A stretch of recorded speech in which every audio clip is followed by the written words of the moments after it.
Okay, so I can see that we have most people have joined now, so I'm going to get started, I think. So firstly, thanks for joining us this afternoon. We're pleased you're here with us. My name's Anna Schindler, and I'm the Planning and Transport Officer for the Leeds Civic Trust. The Trust has been around since 1965, and we're a voluntary body open to people who want to participate and influence the planning or development of the City of Leeds. So we've always had a keen interest in improving public amenities like public transport. And we're really excited to collaborate with the Better Buses for West Yorkshire campaign to host this webinar today. We think it's particularly pertinent in the context of the West Yorkshire Combined Authority's ongoing consultation about the future of bus reform in the region, which is live until the 7th of January 24. So putting forward the options, this consultation will be putting forward the options of continuing with an enhanced partnership between bus providers or moving towards a more publicly controlled model through franchising. So we've got some really exciting speakers over the next hour or so. But first I'm going to run through a bit of general housekeeping.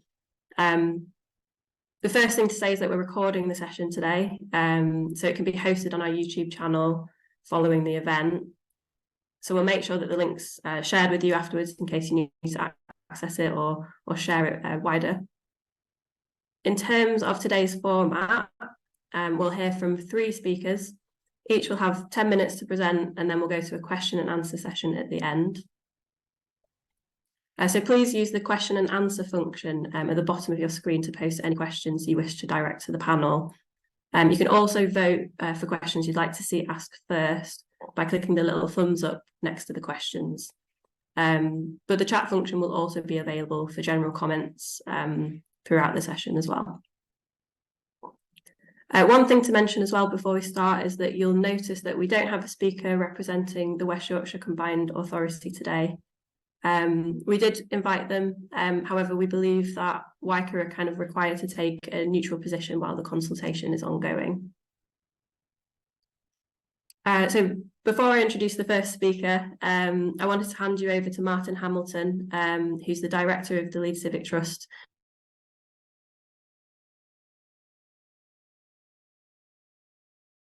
And he's just going to share a few words of background.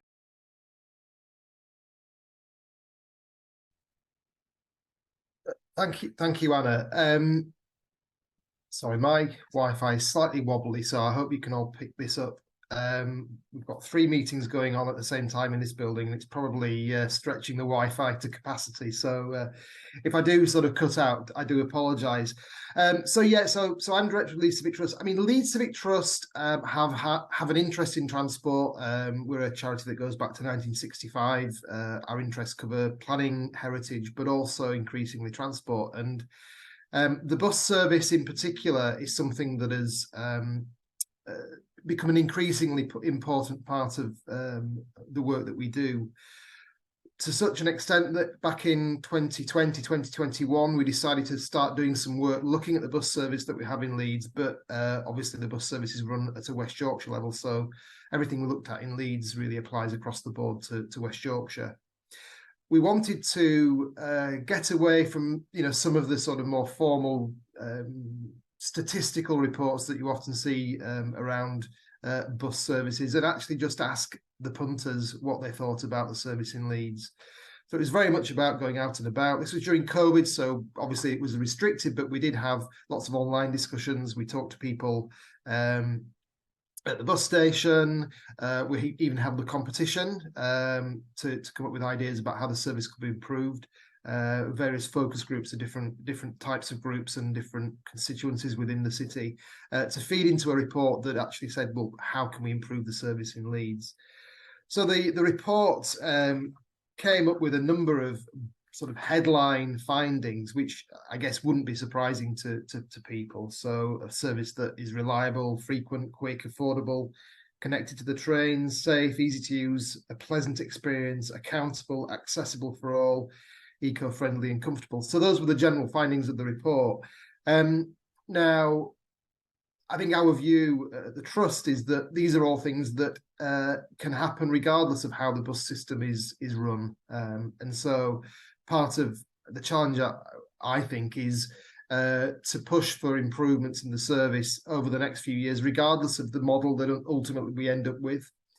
That said, I think our view is that franchising or bringing the bus service under more direct public control is really the only way that you're going to make significant progress on some of these things. And so that's our starting point, and that's why we're really pleased to be able to be co-hosting this event today in the midst of this consultation that is taking place at the moment at the Combined Authority level. Bus patronage in Leeds isn't great and hasn't been great for some time. Clearly, during COVID, there was a dip, but even looking at the recovery post-COVID, Leeds and West Yorkshire performed quite poorly compared with other regions. So that's an even more important reason why we need to get our act together, quite frankly. And as people will know, West Yorkshire remains the largest region in the whole of Europe without a mass transit system. So the bus service is even more important in taking the strain in the absence of an alternative. So bringing all of those things together, that's really why the Trust considers this to be a really important topic for discussion and an important topic to make some progress on. So I'm delighted to be here today and to hear different views about how we can take things forward. Thanks, Anna. Thanks very much, Martin. That's great. So on that note, I'm really pleased to introduce our first speaker. We have Rod Fawcett. So Rod was the former head of policy at Transport for Greater Manchester, who oversaw the transport elements of various devolution deals and has worked on bus franchising in Greater Manchester, which is now underway in the form of the B network. So I'd like to hand over to Rod, if you want to share your screen. Thank you. Thank you. And good afternoon, everyone. Just share my screen first of all. Hopefully that should pop up now. So as Anna mentioned, I live in Leeds now, but in a previous Lancashire life, I worked in transport policy, firstly for Manchester City Council, and then for the Greater Manchester Transport Authority before becoming head of policy at TFGM. So over 20 years or so, I've worked on plenty of transport projects, from expanding the Metrolink light rail system in Greater Manchester to local rail improvement projects, to establishing Transport for the North, to boosting taxi standards. But absolutely, without a doubt, the single most important work that I think we did in public transport in Greater Manchester was around buses. They are the most used, they are the most important, and they're probably the most neglected public transport mode that there is. So Leeds Civic Trust asked me to come along to speak on what we did in Greater Manchester, and that's where my experience comes from. But there'll be plenty of parallels that you'll see that are very relevant for West Yorkshire and Leeds. And I'll just go through a little of some of the process that we went through, talk about some of the beneficial things that franchising can deliver, and then just finish by on a few closing remarks. Now, just to be clear, these are my own views. I'm no longer employed by TFGM, but hopefully what I've got to say is quite important. I think the first thing to say right up front, and this has already been mentioned, is that public transport is really important. And if we're serious about supporting local economies, if we're serious about reducing chronic highway congestion, if we're serious about reducing carbon emissions, bear in mind transport is 40% of all carbon emissions in West Yorkshire, then a simple, easy to use, integrated, affordable, clean public transport system is essential. It's not a nice to have. Efficient public transport is an incredibly powerful economic tool. Now, this argument sort of briefed local members, and they completely got it, regardless of their political view. There was complete unanimity on that. And the second point was that we talked about in the early days, and GM was evident, was pretty self-evident too, that what we had in terms of a public transport system, it simply wasn't good enough. And in terms of bus, one of the reasons for that was that the basic regulatory structure that underpinned bus services was dysfunctional, frankly. So I'll divert to a little bit of history. It was the 1985 Transport Act which privatised, and then it also deregulated bus service across the country, except of course didn't deregulate bus services in London. And what that meant was that anyone with a bus operator's licence could more or less run any route at whatever ticket prices, whatever times that they wanted. And all they needed to do was register with a little-known public official called the Traffic Commissioner, give 56 days notice, and they would then provide that bus service.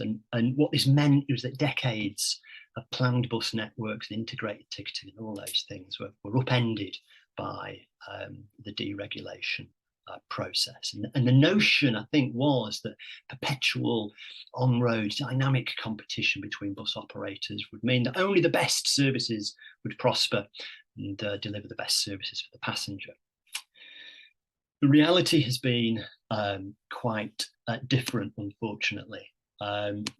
So what we see is that actually, if you look at bus patronage, the ridership on buses over the years since more or less deregulation, then we see some rather alarming trends for those areas that are outside London. So if you look at Mets, which is the blue line, those Rod, I'm really sorry to interrupt. I'm just wanted to double check because your slides are just remaining on the first slide. So just, I think, because obviously you're referring to some of the things that you are on your slides. Would it be possible to just double check? Yeah, sure. Share and then reshare again. Sorry about that. That's all right. Apologies everyone for that. But just going back to this is ridership across the country. Blue line is Mets, which are the big city regions like West Midlands, West Yorkshire, Greater Manchester, Merseyside, Newcastle. And as you'll see, the patronage story is an unhappy one. It's a blue line. It goes from over 2 billion journeys a year, and it's down to less than 1 billion now, altogether collectively. If you look at what's happening non-Mets, so they're typically county council areas, that too has had a pretty significant decline. If you look at London, where, yes, the bus operations were privatised, but there was still a body to coordinate the contracting of those services. Actually, bus services have done really well over that time. So we argued, and made a strong case for this, that was accepted pretty much across political parties. This wasn't an ideological point, it was that deregulation had proved to be ineffective for what we needed in Greater Manchester. And this is despite significant amounts of money being invested into bus services year on year in Greater Manchester. So over one 10-year period, we spent about £100 million on bus priority, bus lanes and so forth. Now that helped, but it didn't reverse the cycle of decline. And of course, we also provide lots of funding for concessionary fares. We provide funding for providing services at times that the commercial operators don't choose to. Despite all that support, patronage continued to decline. So we made the case for franchising. So what is franchising? Well, effectively, it's what happens in London. It's what happens in most continental European cities, and it's simply contracting. It simply means the Transport Authority sets out what it wants delivered in terms of bus routes, services, what levels of standards it wants, and so forth. It issues tenders, and then operators bid to provide these over however long the time period is, 5 to 7 years, are typically the case. It's very simple, it's very straightforward, and it's a contracting approach that's used successfully to procure all sorts of public and private services, frankly. And it has huge advantages for bus. And I've noted a few of these down here. First, and potentially perhaps the most significant, it allows for a planned, integrated, single, coherent bus network. So And it also allows for one set of fares and ticketing. So to the passenger, it doesn't matter which bus you get on, provided you've got the right ticket, it will be you can use that ticket. It allows for fare capping, it allows for easy tap on, it allows for quicker boarding. There are all sorts of advantages to do with one set of fares and ticketing. It also allows for much better punctuality and reliability standards, and that's because you can have a contracting culture which basically penalises poor service delivery and rewards good service delivery, and that can get you on a journey where you can get consistently improving punctuality and reliability, which matters so much to passengers. And then you can publish that data and you can demonstrate transparently that actually buses are on time, or if they're not, there's a problem, you can do something about that.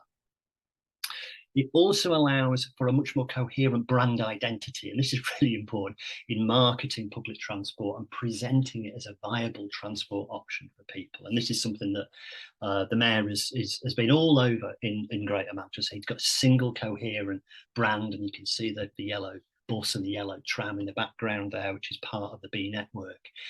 And that in turn, you can then market, you can have information systems, you can have apps and so forth. And it allows, I think, a city to have a very visible and be very proud of its public transport system. It also allows very consistent customer care standards, whether that's driver standards and how they greet passengers, whether that's safety standards. These are all very, very important elements, softer elements, albeit, but they're very important elements in the delivery of a public service that people will use day in and day out. And of course, it can deliver value for money as well.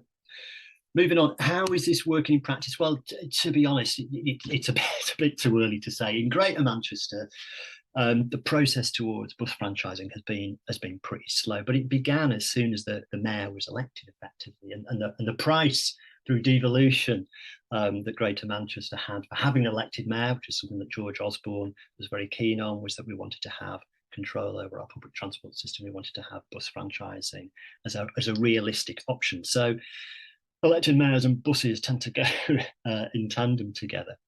It took the process to get to franchising takes quite a while. You've got to build a case, you've got to do a public consultation, which West Yorkshire is in now.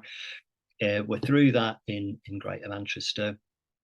And the process they're at now is actually introducing franchising, and they're doing it in phases. So the first phase began in the end of September this year, so about 1/3 of the bus network in Greater Manchester around Wigan, Bolton, Summer Salford has been franchised, and those buses have been operating under contract for the past 2 and a bit months.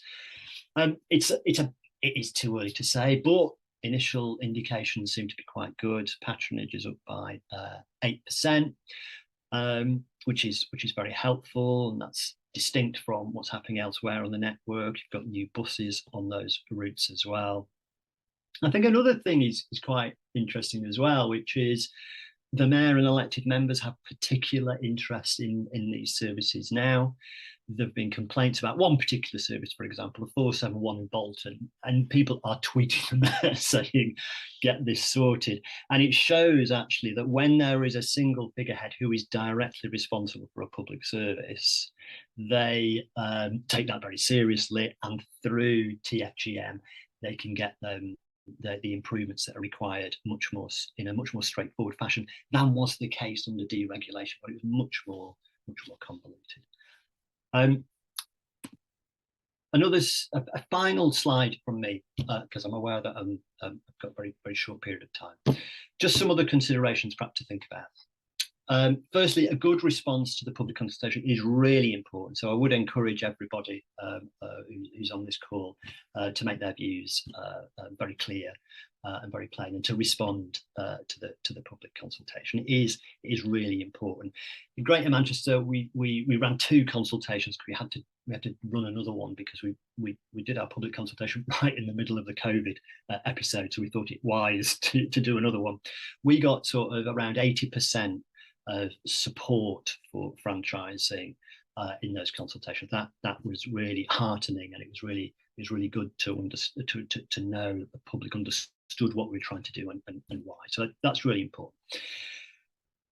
Last point, franchising is a crucial, it's a necessary condition, but it's not sufficient on its own. It's just a mechanism, it's just a contracting mechanism. It's not sufficient on its own to transform public transport in the way we want. So there are other things that need to be done. I mean, first point is that we need, I think transport authorities generally need a much better understanding of passenger needs.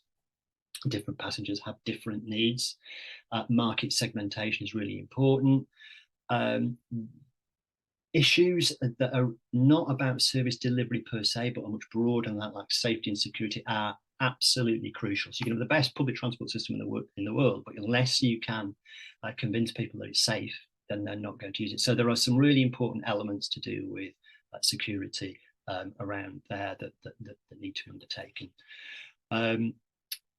Information and apps and the way that people use public services now is really crucial too. So I think some attention ought to be given to those as well. Last point is that consistent government investment in bus is crucial as well. So there will be local investment through the transport level. There'll be local investment in these bus services that needs to be matched by investment by government. Now, strangely enough, this particular parliament has been relatively generous to bus compared with previous ones. That at least needs maintaining over the next parliament, because transforming a public transport system isn't going to happen overnight. It will take many years to build it, to refine it, to get it to meet the economy's needs, to get it to meet citizens' needs.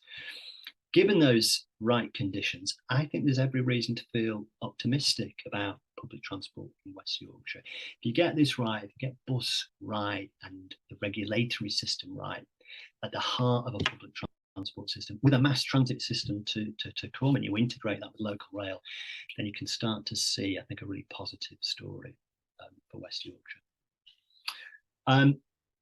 I hope that's useful. I'm very happy to take questions, perhaps at the end.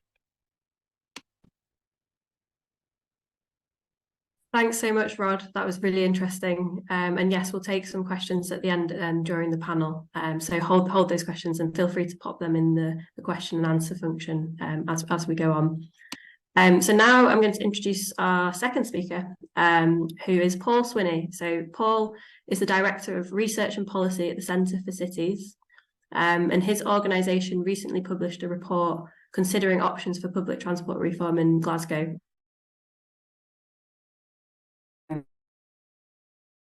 Who doing bus franchising.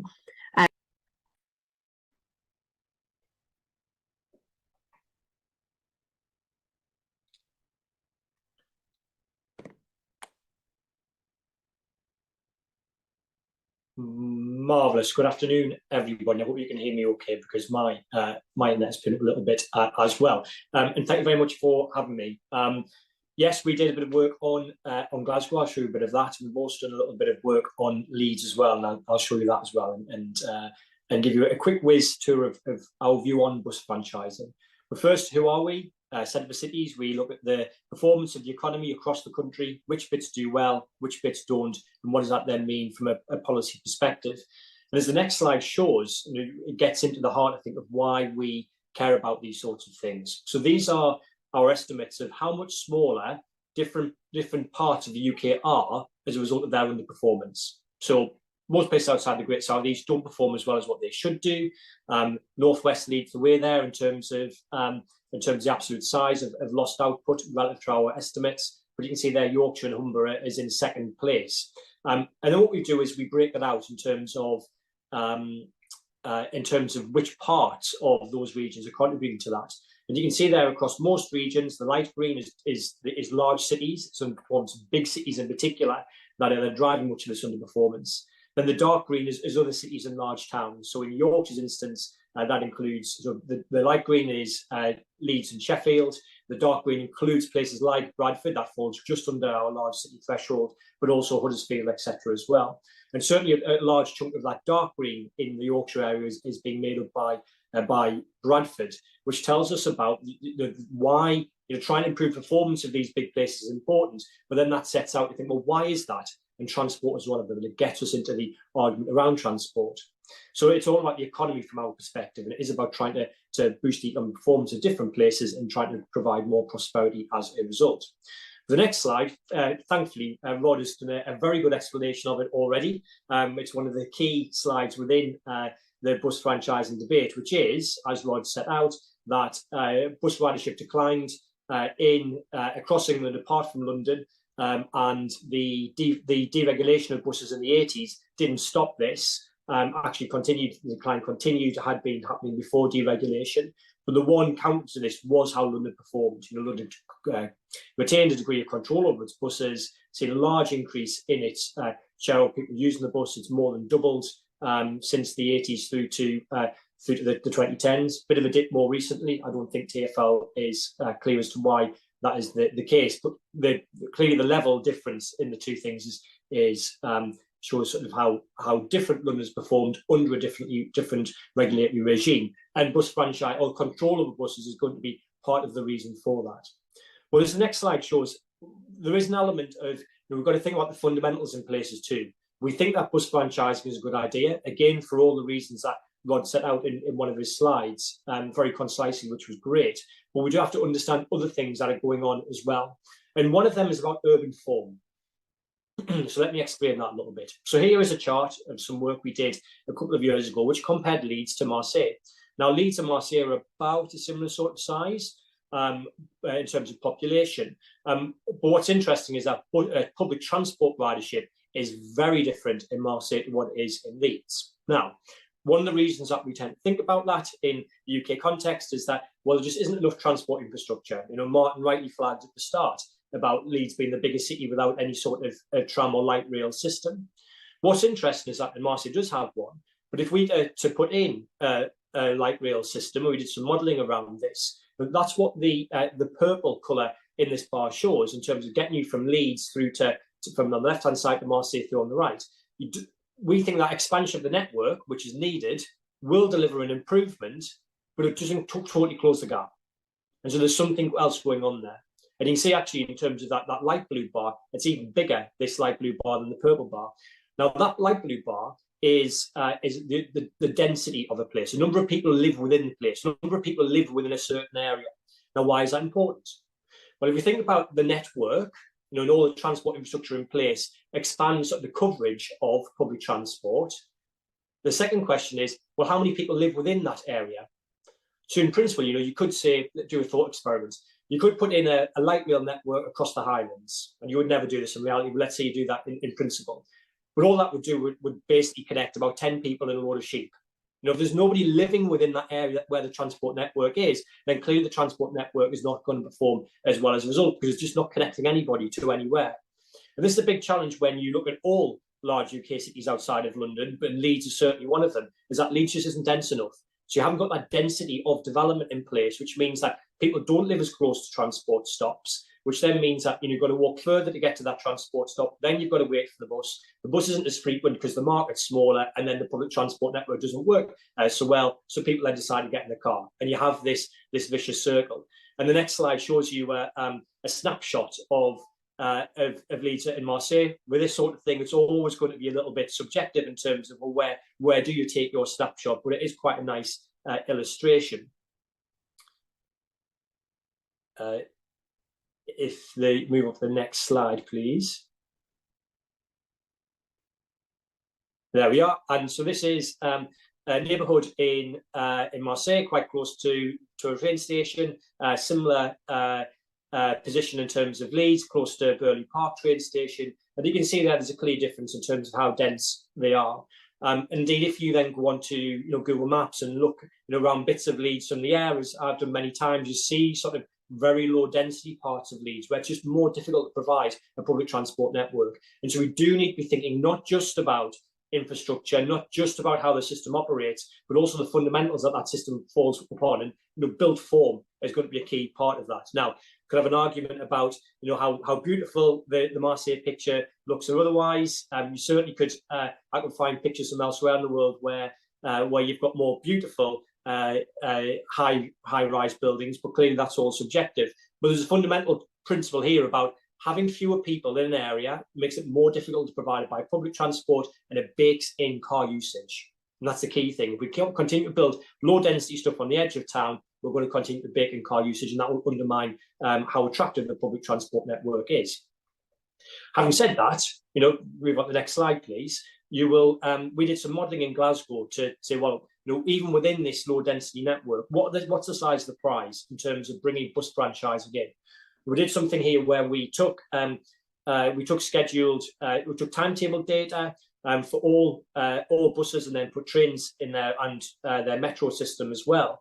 And we said, okay, well, what is the coverage? What is that size of that transport network that exists already within Glasgow?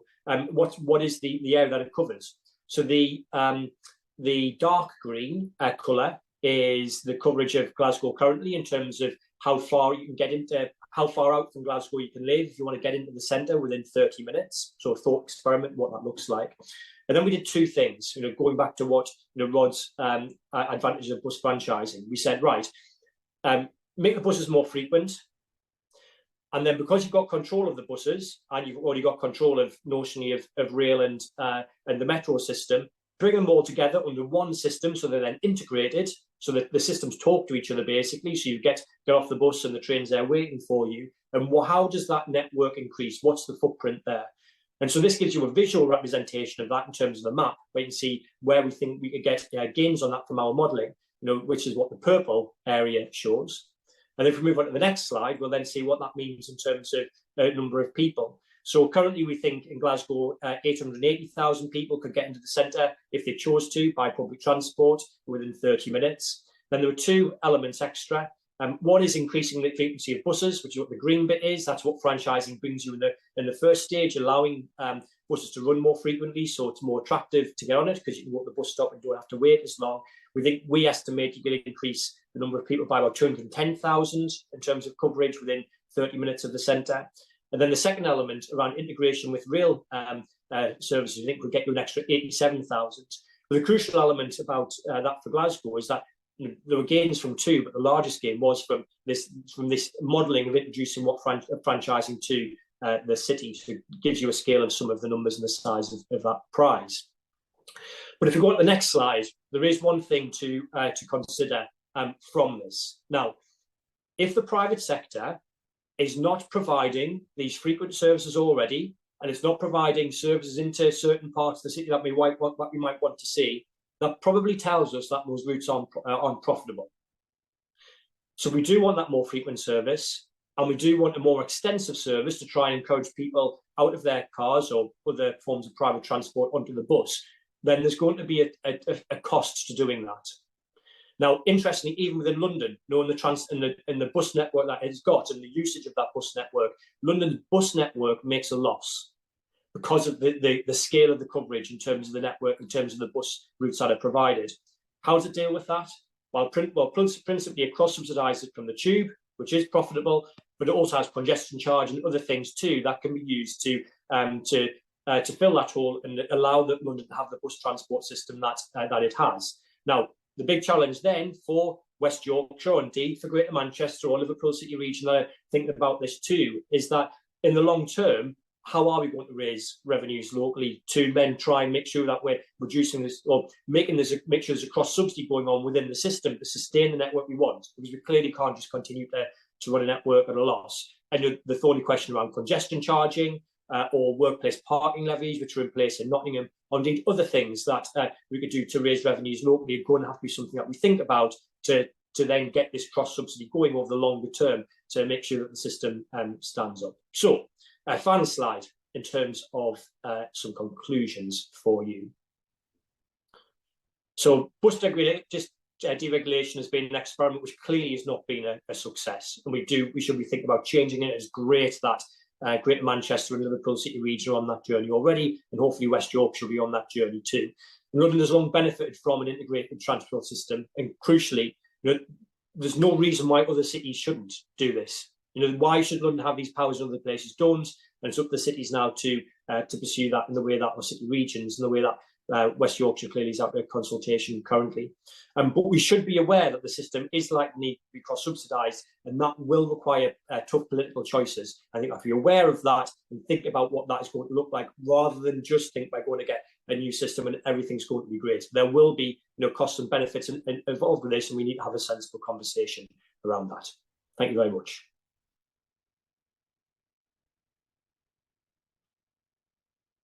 Thanks very much, Paul. That was great. Just bear with me 1 second.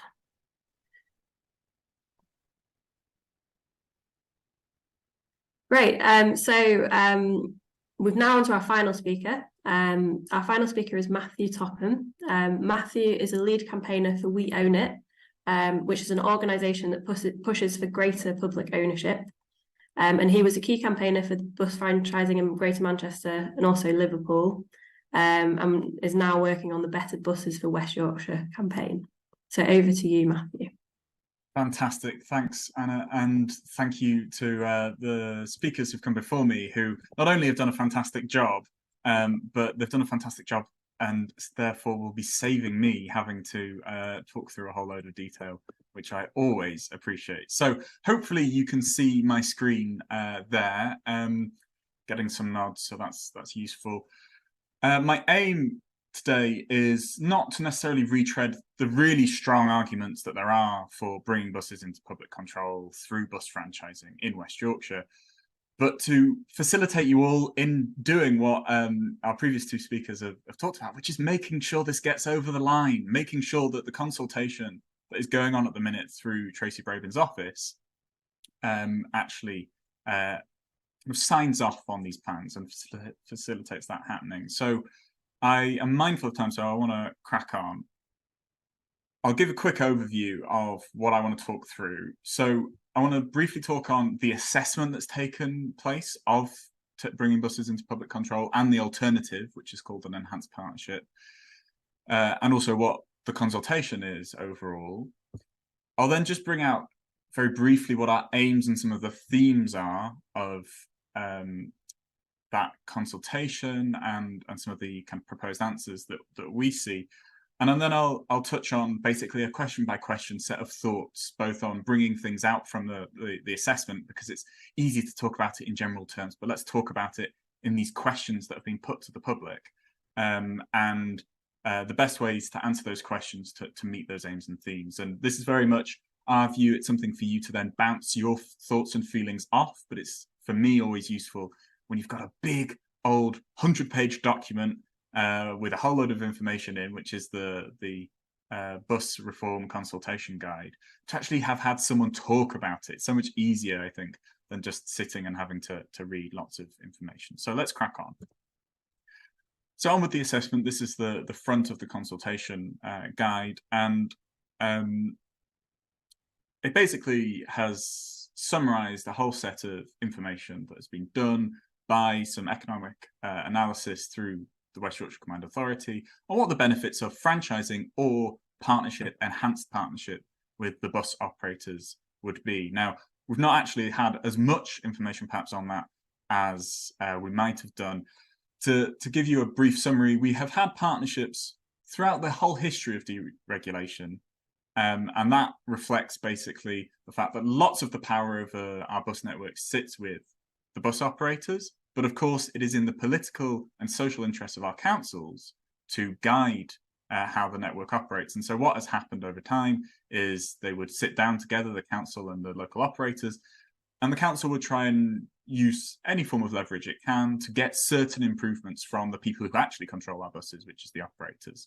That has happened in a voluntary sense in the past. There have been multiple forms that have been backed up by national legislation. The latest of those is an enhanced partnership.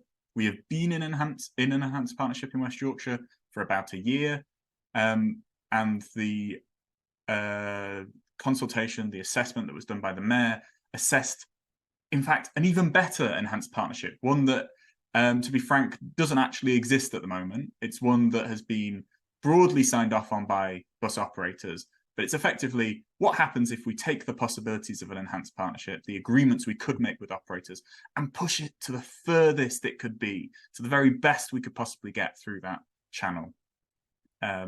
And they have then assessed how that best case scenario of partnership between operators and the council, leaving operators with the final say over services, versus bringing in public control and bus franchising. And they've looked if these two things work and what the benefits are over a couple of different areas: strategically, economically, commercially, financially, and managerially, as I've had to put there for neatness. But basically, they've done a management case, which is easier to manage in those different scenarios. And effectively, those are the questions that you get asked when you're asked to return a response on whether we should bring buses into public control. Do you agree with what they've outlined across these different areas?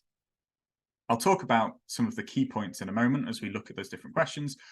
But there are two themes for our aims and what our answers look like. Now, ignore these question numbers because they only apply to the print questionnaire, not to the version online. So it may not apply to where you take part. But one of the key things we're trying to achieve is to make clear our support for public control. We've heard how strong the case is from the previous two speakers. So let's get this over the line. And that's done by a particular set of questions most sharply. The other aim, from my perspective, is to push public control to be the best it could possibly be. And we'll come on to that theme in just a moment. And so some of the things we see on the case for public control brought out by the Mayor's Office is there's a lot more certainty around public control and franchising. If you have to negotiate every single change you want to make with the people who really hold power, which is the operators, you have a lot less certainty. So public control helps us in that way.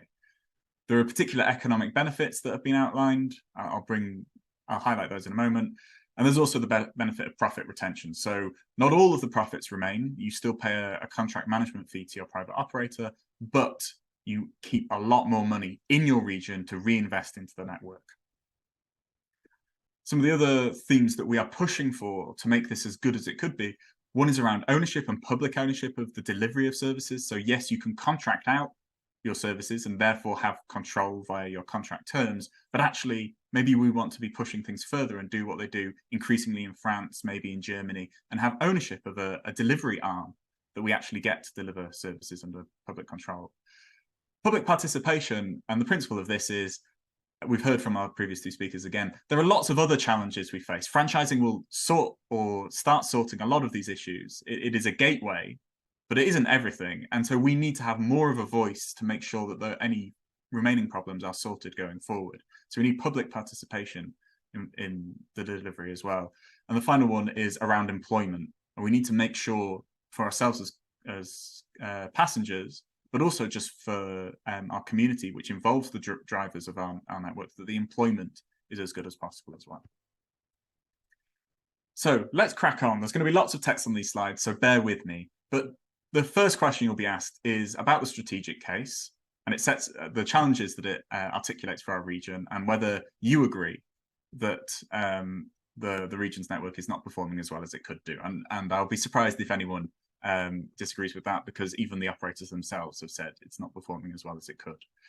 They've identified 5 key areas that they think are failing. So the coverage of the network, how many places you can go and when, the fares and how they work, the quality of service, how much bus priority there is, and the quality of the vehicles, both from a climate perspective and a user perspective. And I've kind of brought out a map of the network and some pictures of fares there. But there are lots of issues that they haven't covered there. And so this is what I would encourage you to do on this first question.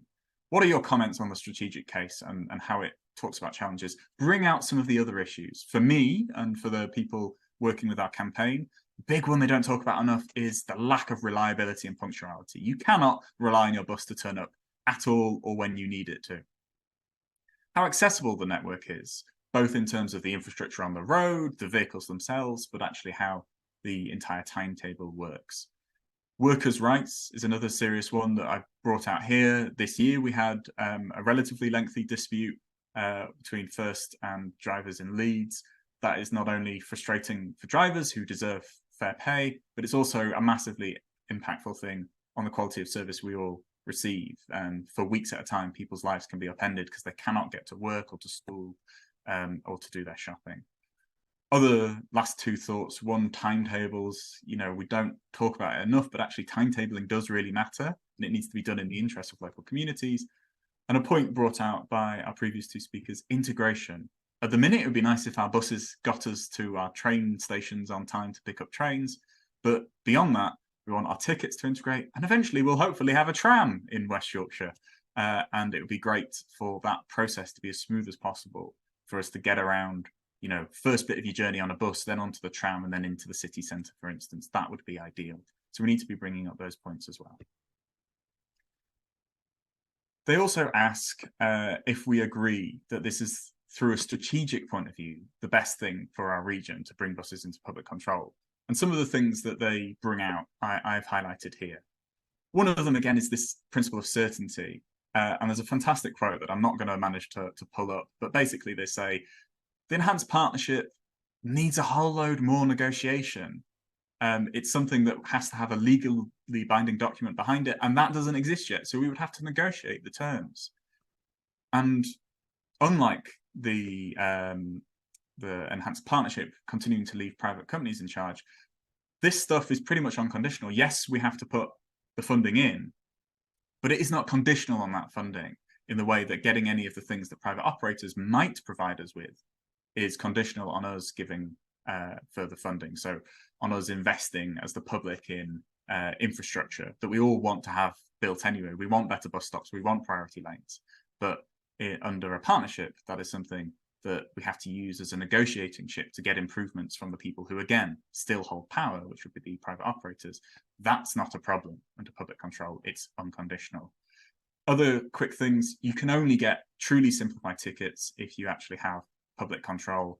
And I'll just cite as an example, in Reading, they tried to introduce a hopper fare like they have in London. That's a ticket where you buy your single and you can make as many changes between bus routes and between operators as you need to, and that all happens in London for £1.75. It's a nice time-bound ticket there. They tried to introduce that in Reading, where buses are even in public control. The council owns the buses, but it's still deregulated. And the Competitions and Markets Authority basically said, that doesn't work from a competition point of view. We're not going to let you do that. So if we want the guarantee of truly simple ticketing, and we want it to be something that doesn't come with legal threat and concern, we need public control, and that's one of the benefits you can pull out here.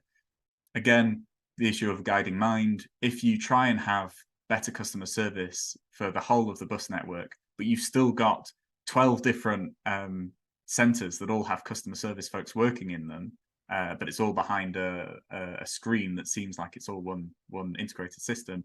Actually, it's like trying to run a race where you're tied to two people next to you. It's not as simple as having a truly simple integrated system under the guiding mind of the local authority who delivers that customer service. And then one of the kind of cheeky little simple things was having a single app.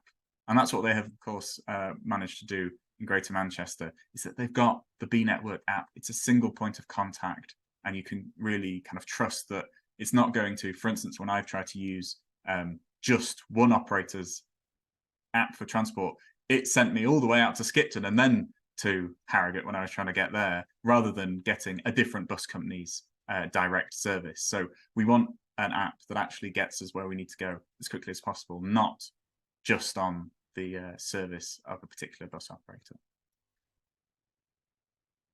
So on to a third question here, which is all from this theme of making clear our support for public control and getting it over the line. Basically, this is about the economic case. Do you have any comments on their conclusions? And what they conclude is that franchising is better, but they say, you know, it's maybe a little bit more marginal than they would like to think. Well, actually, the numbers are really strong. And so one of the things that I've been doing when I've been talking to people about responding to this is say, actually, no, be less equivocal. It's really clear public control is the best, and we'll come to that in a moment in economic terms. But they also don't talk enough about this benefit from profit retention. So profit margins in West Yorkshire are about 13% on average. That's about 3 percentage points more than the Competition and Markets Authority thinks is fair for these bus companies. But what's more important to me is that it's 3 times higher than the bus companies down in London under public control are getting. So the public here in West Yorkshire are getting ripped off 3 times as badly. But that money doesn't just disappear under public control. We get to retain it in the region. It's under the control of the mayor, and she can reinvest it to deliver more services. And that is something that she explicitly brings out in the full 900-page assessment of franchising that profit retention can fund additional services. But just onto some of these economic benefits here. I've just pulled this off a leaflet we made. Whole lot of information, but it compares the benefits in economic terms from a couple of different things across partnership and franchising. 2 times the benefits from reduced greenhouse gas emissions for public control, 2 times the benefits for passenger affordability, bringing out there the specifics, and 50% better overall for the local economy. So over £1 billion in benefits for public control, 50% more than the enhanced partnership, leaving private operators in charge, and 50% better on reducing traffic collisions and the benefits we would see from that. So some serious support there. And I think that's pretty unequivocal. And I think the economic case, while it supports public control, could be stronger. And that's one of the things that we're encouraging people to respond to.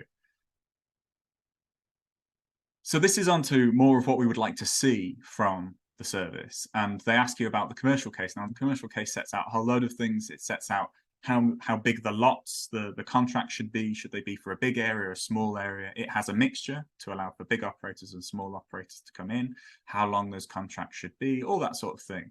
But we want to push this further. We want to make it as strong for our region as possible. And we know that when we have contracts delivering transport services on rail, quite often the public are failed by the people who come in and win the contracts. And we've seen that LNER twice, Northern, Transpennine Express, ScotRail, the Caledonian Sleeper, and in Wales as well, that operator of last resort has had to come in. And so potentially having a public operator of last resort in West Yorkshire would give us a bit of security. If there's anything goes wrong, we can guarantee the public their service will keep running because we have a body ready to take over and run those services. But there are also benefits from affordability to public ownership because, and you don't need to read the text here, but in Ipswich, where the council owns its buses, they were able to save services because they do not ask their publicly owned operator to make a profit. And so you can bring down even further the amount of money that would be leaving the region and have that either lead to a publicly owned operator winning the contract and reinvesting services, or just providing stronger competition so that the operators have to up their game and don't reduce the quality of service that we see. And a final point on the commercial case is around stability, because we know that for reliability, a big issue, and we get this from operators all the time, is that at the depots, they don't have enough drivers to deliver their advertised services. And one of the ways we can address that is by having public employment to guarantee good quality of service, and also to make sure that when contracts change hands, after 7 years or whatever of having first in a certain place, if it moves to Arriva maybe, we don't want there to be a massive change and stress for the drivers, because that will affect us as passengers and the quality of service overall. So public employment through a direct labour organisation from the Combined Authority would give them security in terms and conditions and hopefully deliver a better service for all of us. I'm mindful of time, so I'm sorry for dragging on, folks, but I'll try and move through these remaining questions a little faster. The financial case, again, just reinforce for them that this has been a strong case. We think financially it's beneficial to us. That's brought out by the economic stats from earlier. But we can also say it can be stronger, the financial case, because one of the things that the assessment has done is assume that patronage is going to fall under all scenarios. Well, A, we can't afford that for that to be the case. We need, from a climate perspective, to be getting more people onto the bus and out of cars. But also it seems unrealistic, given that just over the Pennines, in the first month alone, the B network in Manchester under public control has seen ridership rise 8%. We've seen those massive rises in London, but we also see big increases in places like Jersey. In just 3 years, ridership went up 32% there under public control. Under public ownership in Reading, they saw ridership increase, I think, about 40% in 6 years. We could have these big increases. And actually, the financial benefit to the Combined Authority of delivering public control and those increases would be even larger. The financial case would be even stronger if they had not only assumed that ridership would fall. So a bit of a nitpicky point there, but for anyone who's interested, something potentially to be raising. But a final thought on this is that actually over the 40 years that they look, if you look into the decade after that, again, the financial case is even stronger, because over time, the public, if we leave private operators in charge, is having to pick up more and more and more of the tab until actually slightly beyond the period they've assessed. It would just be completely irrational for us to leave enhanced partnership or private operators in charge. And so again, this for ourselves and for future generations, moving to public control is going to be financially the strongest option.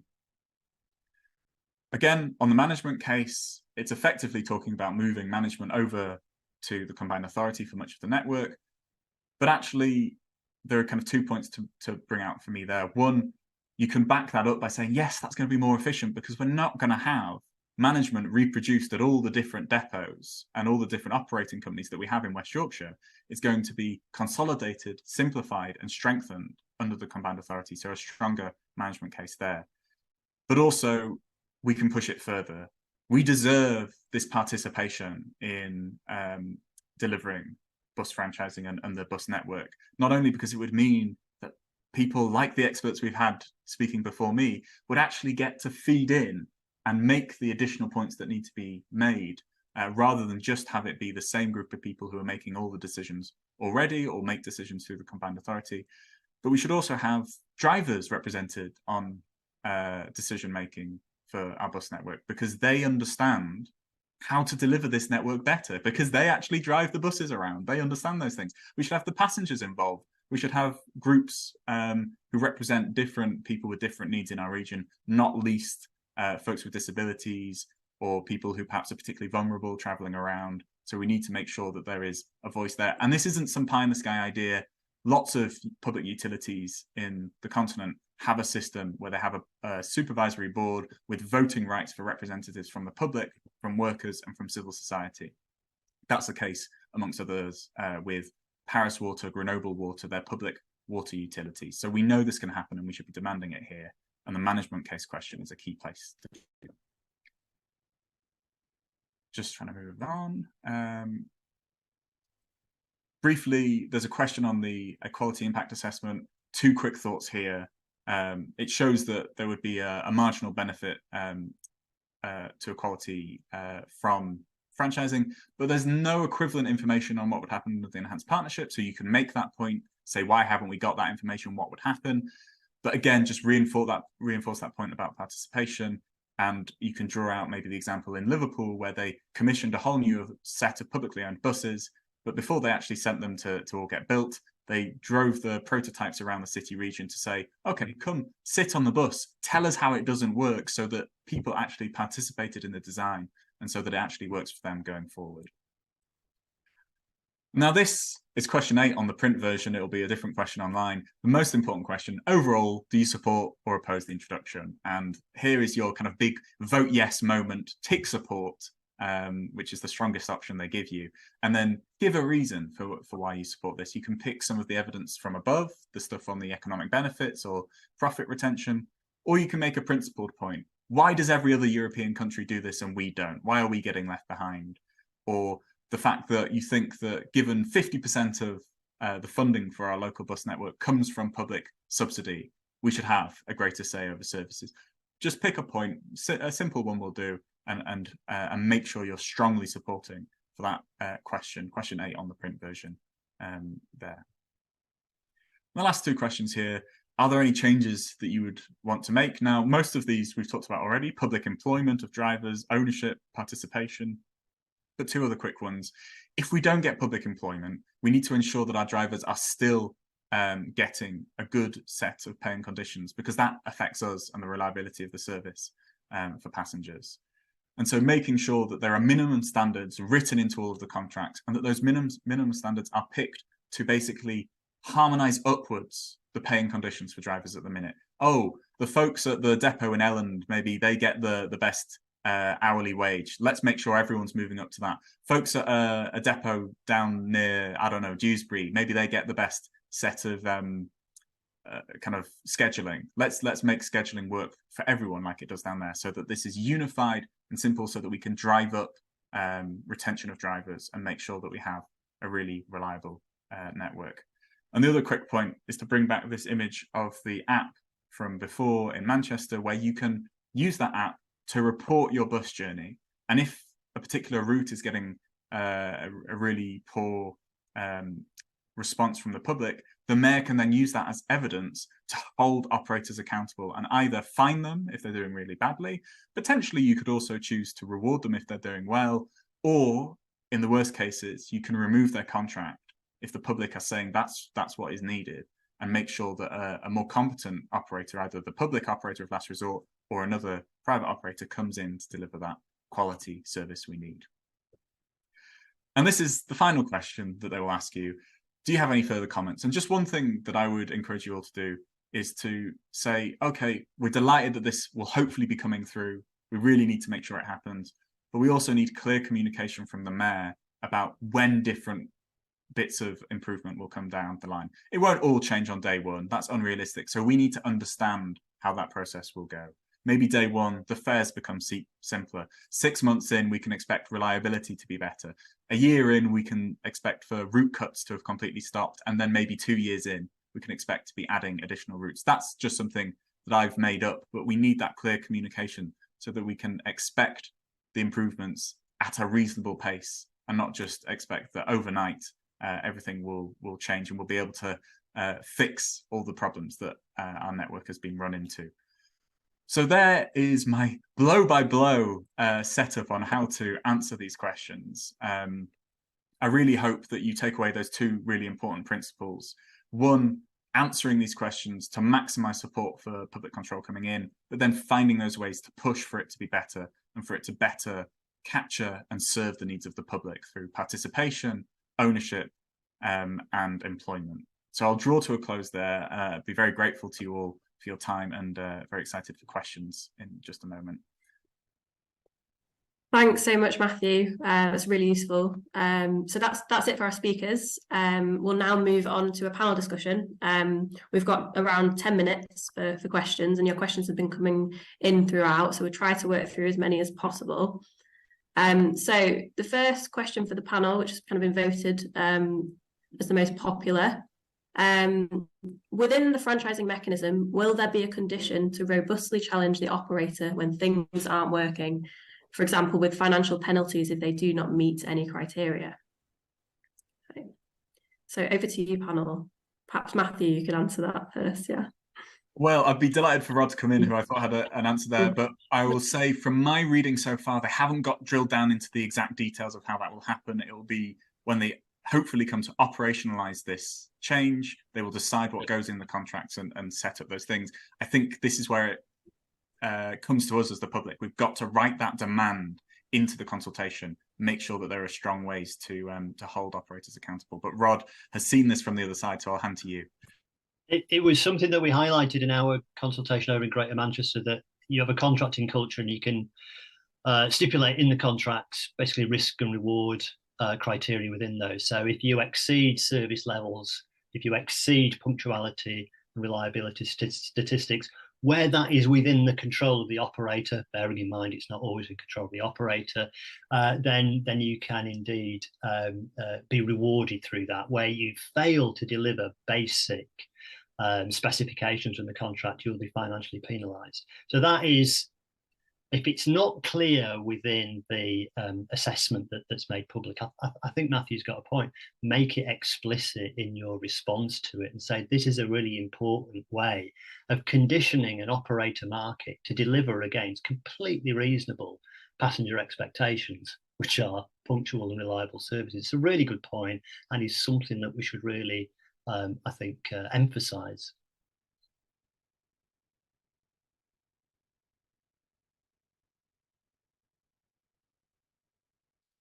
That's great. Thanks, Rod. Paul, did you have anything you'd like to add?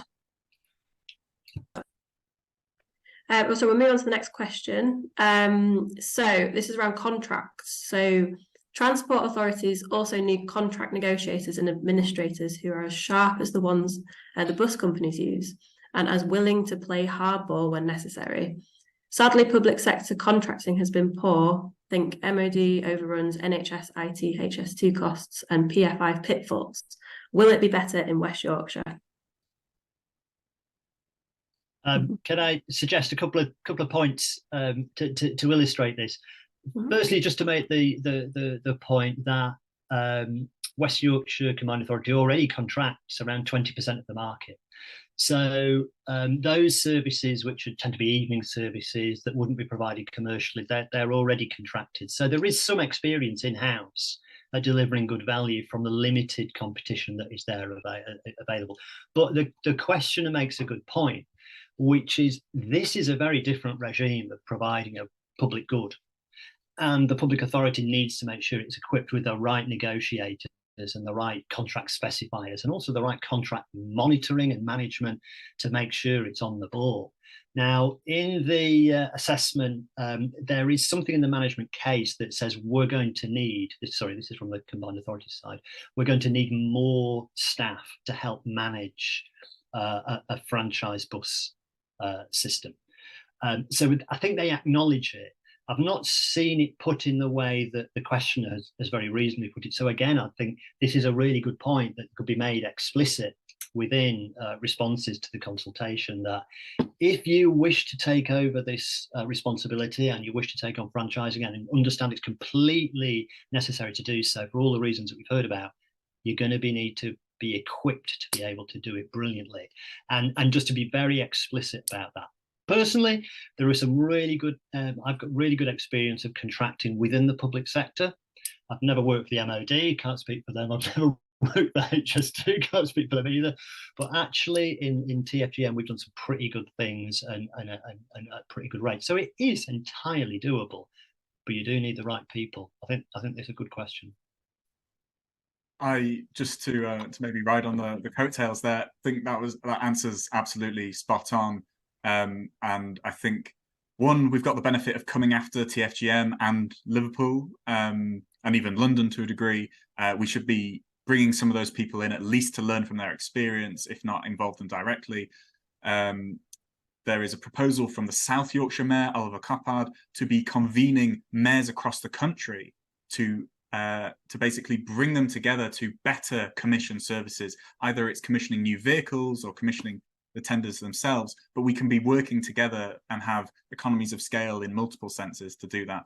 But the final point from me is definitely write that into the consultation and write in this point from my perspective about participation, because yes, we can't just have any member of the public be an expert in how to do this, but we can have members of the public or the kind of civic trust or drivers feed in the key criteria that we need then the professionals to be writing into the contracts in sensible ways. So let's have as broad an evidence base involved as possible in that way. So let's have public participation as we operationalise and deliver this going forward.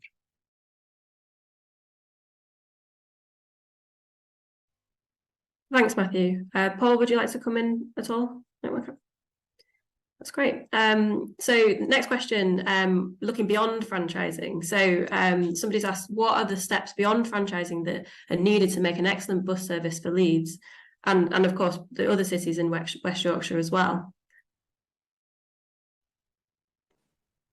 Is this sort of getting at the wider context within which a franchise bus service operates? That's the way I read the question, and perhaps it goes to the sense that you need to get other things right for your public transport system to be right, and there are a number of issues here. I've talked about it before, but safety and security is a really important one. So we know that more females take the bus than males, and we know that in general terms they are much more concerned about their personal safety than males are, and that unless you can persuade people that the public transport system is safe and people feel comfortable using it, and that any barriers that people may have to using it are overcome, then to some extent, it doesn't matter how brilliant service delivery is and how brilliant your app is and all the rest of it. You need to make people very comfortable in using that. Now, that comes through, I think, a point that both Paul and Matthew has made, which is we need to understand the passenger really well and understand that the passenger passengers can be broken down into lots of different types, and people have different needs at different times and so forth. And we need to understand that, and we need to be able to tailor service provision so that meets individuals' different needs. And until you do that, and I've got a very good, clear understanding of the lived experience of people using your public transport system, so that is an area where I think West Yorkshire Combined Authority staff could spend a bit of time doing it. I'm sure they are already. I'm sure they've got developing this, but I think it's something that they need to focus on. And just to build on that, in terms of the other things, I think the key point from my presentation is about the urban form of the West Yorkshire area. If we continue to have a very low density, Leeds in particular, it's just going to be difficult to provide public transport service in the way that we might want them. And it is about this balance about what is more convenient, the car or the bus or the train.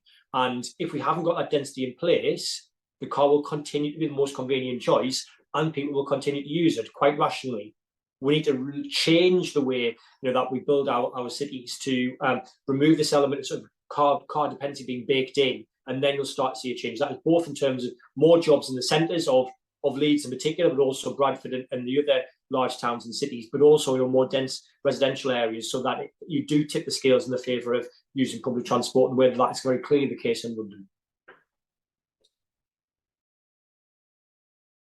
Right, Matthew, did you want to add anything to that question? I'm mindful of time. I think those answers were really strong.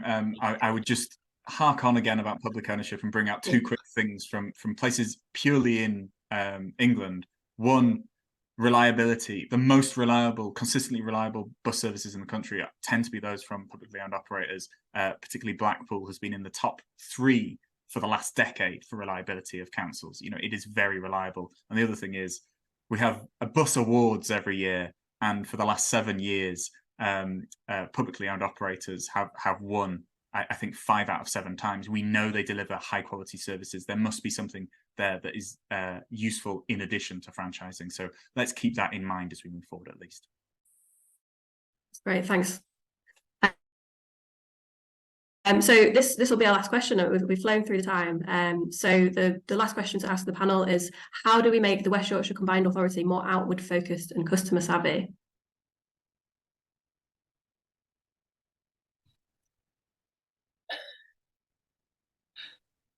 Rod, would you like to come in? Yeah. Well, I'm just going to say that there is a public consultation happening right now, so maybe that process could be quite useful as well. I think it's a fair point, is that if you are taking on responsibility for the delivery of a really significant public service, which is the provision of public transport, then you need to understand, the public. I think that's what the question is getting at, and I think perhaps the questioner is not quite convinced that capacity exists at present. I mean, I have to say, I wouldn't be convinced that many bus operators know their markets either. So they're not alone in this. But it is a fair point, and this is where they can probably learn from, what TfL do, which have got a very rich understanding of the different customer markets that they provide, tube and taxi and everything, all forms of public transport too. There is a lot of, helpful stuff out there, and other institutions that are doing this. I think it is a fair point.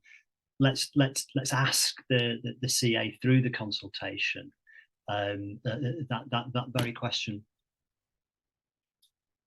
Yeah, I think that's the key place in the first instance. Whatever you think about public involvement going forward, make that point in the consultation so that it's on the cards. To sound like a stuck record, to bring back this public participatory point. What happened with water in Paris, for example?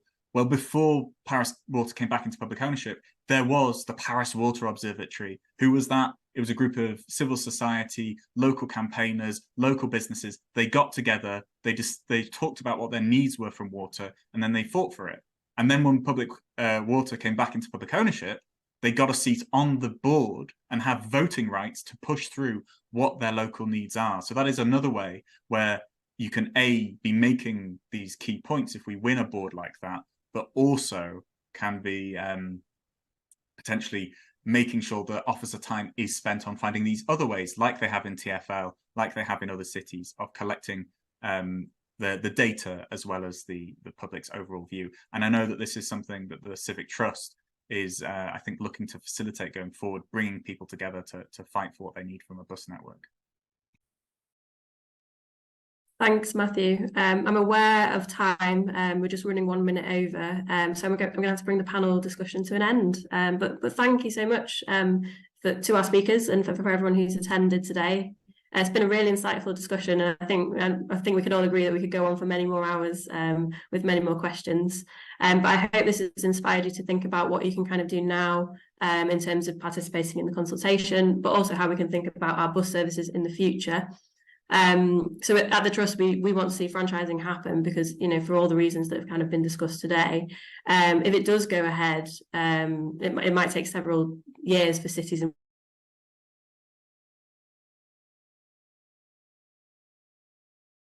West Yorkshire just kind of feel that impact changes now. And so at the Trust, we think that building partnerships and spaces for people to participate, as kind of Matthew mentioned, is really critical and an important next step in terms of the process of changes that we need. So just to say that if you're interested in working together, you know, as an individual or an organisation, in building a coalition around making buses better in West Yorkshire now, and how we might prepare the ground for the structural changes that we might see through bus reform in the coming months, please do get in touch and let's